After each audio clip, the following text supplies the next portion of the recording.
Nilagyan na natin siya ng konting asin at langis. Ayan guys, maglagay na tayo ng butter, garlic, and onion. Gisa na natin sila. Tapos lagyan na natin ng mushroom.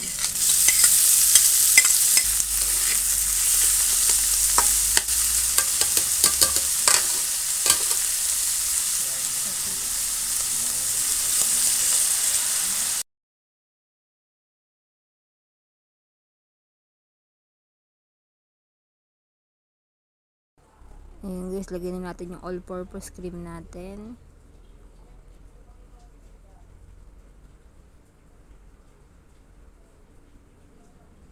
Ayan.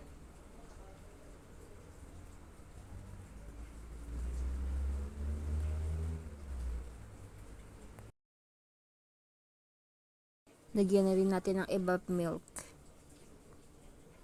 And pepper and seasoning mix.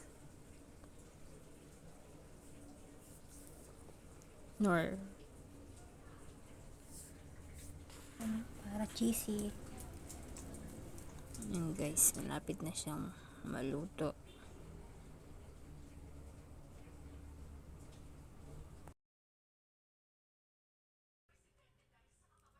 Ayan guys, ibuhusin natin ang ating ginawang carbonara sauce sa ating spaghetti noodles.